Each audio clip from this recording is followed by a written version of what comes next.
name is Jennifer Homendy, and I'm the chair of the National Transportation Safety Board. Normally, our investigator in charge, his name is Marcel Muse, M-U-I-S-E. His first name is M-A-R-C-E-L. Marcel Muse is our investigator in charge for this investigation.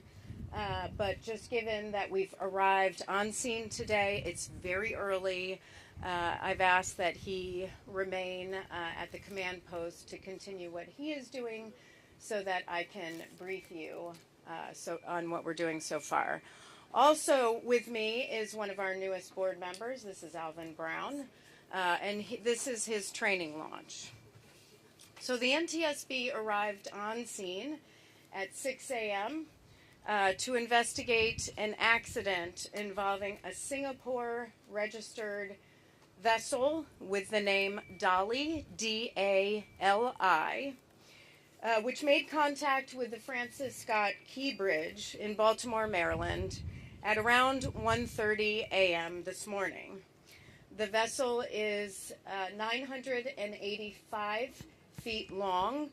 It's a 95,000 gross ton container ship. I've seen information about crew members on board. We still need to verify the numbers of crew on board and their status. Under our Memorandum of Understanding with the Coast Guard, the NTSB is leading this investigation. The Coast Guard will support this investigation. Our Memorandum of Understanding, for example, provides for when an accident involves another mode of transportation and other factors, the NTSB will lead that investigation. Now, I want to thank the U.S. Coast Guard. We have a very cooperative relationship with the U.S. Coast Guard. I particularly want to thank Deputy Commandant for Operations, Vice Admiral Gautier. I want to thank Admiral Gilbreth, who's commander of the 5th Coast Guard District, and Captain O'Connell, who's the sector commander. Before I go on behalf of the NTSB, I want to extend our deepest sympathies to those who have been affected by this significant event. The NTSB, as I mentioned, does many significant transportation events, not just aviation. We do accidents and incidents in marine safety as well, and of course with bridges and other highway infrastructure. And for this, there were many that were affected by this collapse, and our deepest sympathies go out to the families, loved ones, and others who have been affected. I'm going to get questions on fatalities and injuries, which I'm not going to answer. That is not something that the NTSB answers. I will refer you to local authorities on all of that information. What I can tell you is a search and rescue is still underway. So we are very hopeful, and again, our thoughts are with the families and their loved ones. Again, we got here at 6 a.m. And we are standing back to allow the Coast Guard and search and rescue to continue their search and rescue operations while we gather information from the command post. There is a lot of information that we can begin to collect. We have a team of 24 on scene, including Member Brown and me. The team of experts include experts in nautical operations, and what they're going to look at and begin to collect is information on vessel operations, safety history, safety record. They'll look at the owner, they'll look at the operator, and they'll look at the operations this day. Today, they will also look at company policy, any sort of safety management system or safety management program will be looked at by them, and our human performance team as well. We have a human performance expert here. We have an engineering team we have survival factors, and then we have a team here that is getting the recorders. We also have a highway safety team, our team out of the Office of Highway Safety, including structural engineers, bridge experts who will be here and are continuing to come in. We have a few here, and one or two others are coming in the next few hours. We also have our family assistance team on site, and our family assistance team works with those that were affected by a particular event, families, friends, and other loved ones, and they will help them get in touch with the resources they need while also providing them with the information that they need as we move forward with our investigation. This is a team effort. There are a lot of entities right now in the command post, all focused on search and rescue, as they should be. But I do want to, in particular, thank the Coast Guard, the Maryland Transportation Authority Police, the Federal Bureau of Investigations, the Baltimore Fire and Rescue, and the Maryland State Police. I also know that there are others on scene I'm sure I have missed. For example, Army Corps of Engineers is here, a great deal of expertise, and all focused on what is very important, which is the people first. I have been in contact with my counterpart in Singapore. Director Chong is the director of the Transport Safety Investigations Board. The NTSB maintains relationships with our counterparts in other countries often and stay in close communication. So the director and I have been in communication many times before on safety, so it was a good conversation. He is sending some personnel here tomorrow. Also, personnel will be arriving from the Maritime and Port Authority of Singapore, who has the focus of being the regulator in Singapore. Now, it's not a lot of information that I can share at this time, and I know there's a lot of information that seems to be circulating. The NTSB doesn't speculate. We provide facts. And so there isn't a lot we can share right now because the focus has been on the people. However, if you know me, I like to provide information as we can when we are able to verify those facts and be open about that. Transparency is one of our mandates, one of our core values. So please monitor ntsb.gov and X, where we will post when we are having another media briefing. We do have an organizational meeting tonight at 5 o'clock, which I mentioned, to determine where we want to go next on the investigation. But there's a lot of information we need to gather between now and then in the days and weeks that follow. So with that, I am going to take questions. I will call on you. Please state your name and your affiliation. We'll start with Tom and then go over here. Thank you, Chair Helmody. Tom Costello with NBC News. You spoke of one of the teams within this NTSB structure looking for specifically the recorders on board the ship. Can you speak to what type of recorders may be on board the ship, and what do you hope that what information might they provide? Yeah, at this time, I will have more information about the recorders tomorrow. We chose not to board the vessel today to allow some time for the search and recovery, which we did not want to interfere with.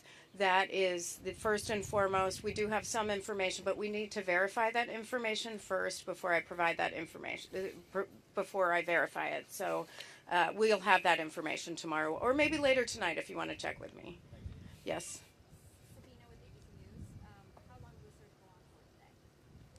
The search is, it's a question on how long the search will go on today. The NTSB is not in charge of the search and rescue operation. That is the U.S. Coast Guard, so I would refer you to the Coast Guard for that information. Yep. Hi there, Nicole Skanga, CBS News. Were the types of full use before the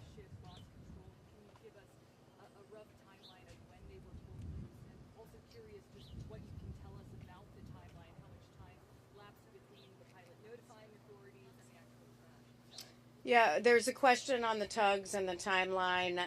Again, I know this is all information you're looking for. The information we get, which often happens in a large event where there are a lot of entities, is there is conflicting information. The NTSB focuses on the facts, so we will figure that out and be able to provide that information in the coming days. Today is far too early for that. Nothing on the timeline so far. How critical will a voyage data reporter be to investigating?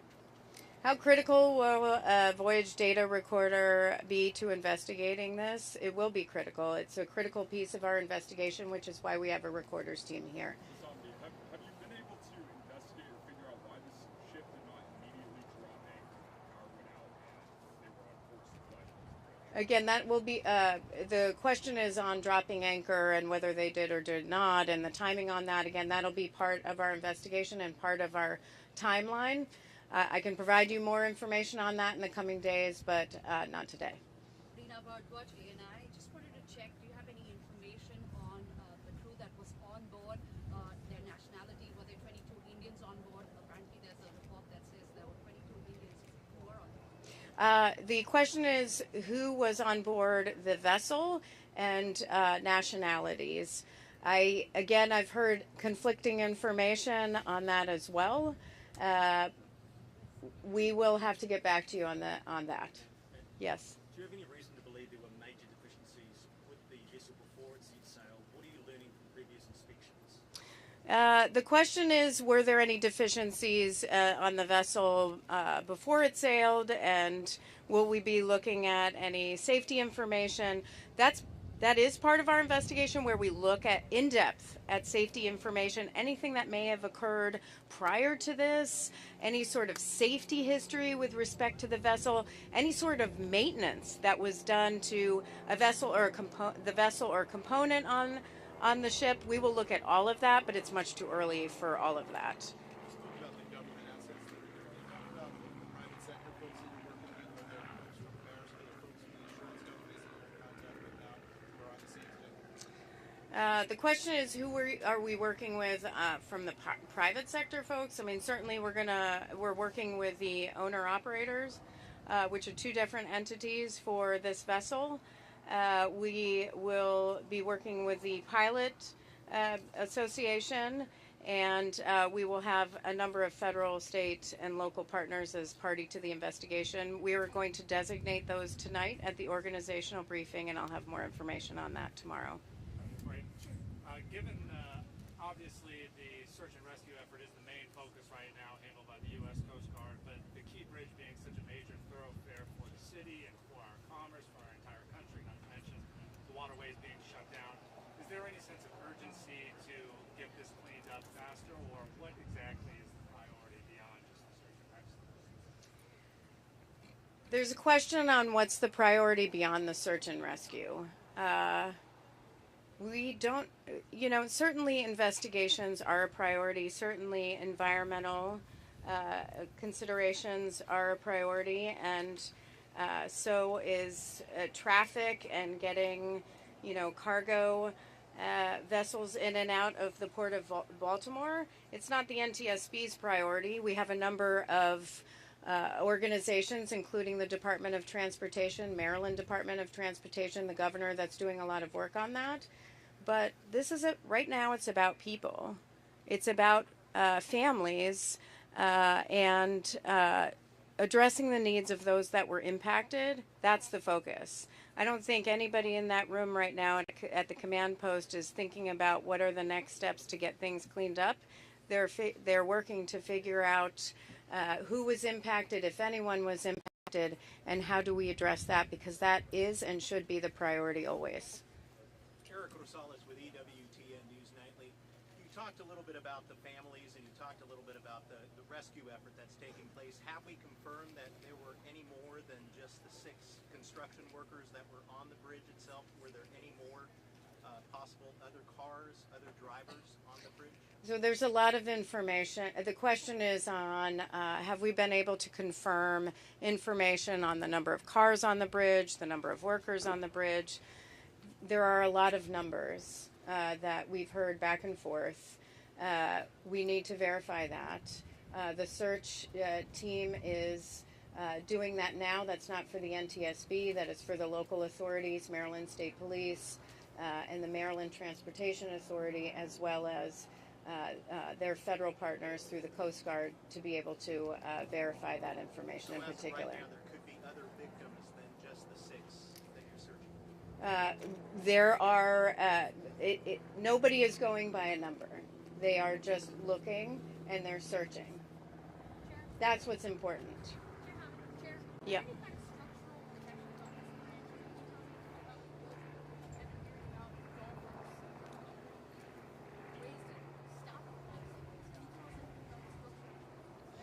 Yeah, the structure of the bridge, there's some questions about the structure of the bridge, protective structure around the bridge or around the piers to make sure there isn't a collapse. We are aware of what a structure should have. Part of our investigation will be how was this bridge constructed? It will look at the structure itself.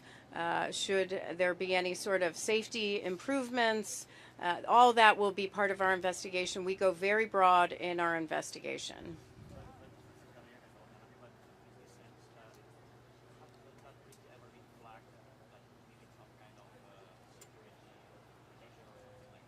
The question is, has the bridge ever been flagged for any sort of safety deficiency or security deficiency?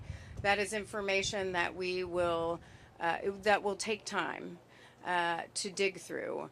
I will just point to our recent investigation of the Fern Hollow bridge collapse, which took almost 2 years to get information on inspections and what was and was not done after those inspections, and whether there were records or not records maintained. That's specific to Fern Hollow Bridge, but it is very cumbersome process. It's a very meticulous process where they have to dig through a lot of information, so it will not be something that we will be able to verify while on scene.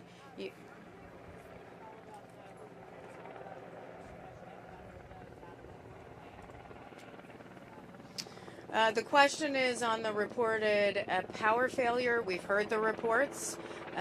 We've been made aware of those same reports about there being a power outage. I've also seen statements, media releases from Singapore as well. It's something that we take in, but something that we have to verify through our investigation that was what was part of the contributing cause here. So too early to tell. Yep.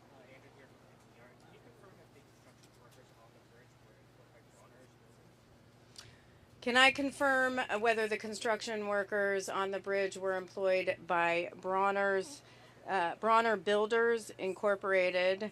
That is the information we have, Bronner Builders Incorporated. Of course, sometimes they use subcontractors, so we don't have any information yet on subcontractors, but we do have information on the company itself. Have they been able to confirm who's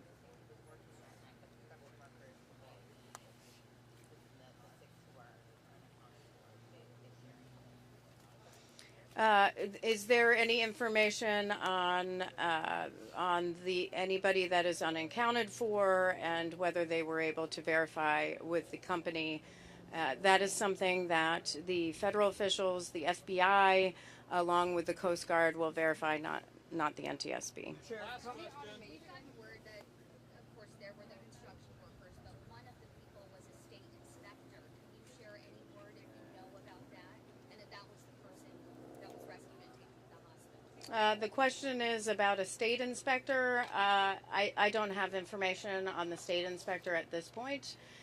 We are very focused on getting our investigative groups up and running. Again, let the search and rescue team do what they need to do to focus on the people, and then we are gathering information from the owner of the ship, of the vessel, and then the operator and others for this time. Again, that was my last question. For further information, and I know it's not a lot of information for the first day, but we just got here, And really the focus is on the families and the people. That is our main focus. That is everyone's main focus right now.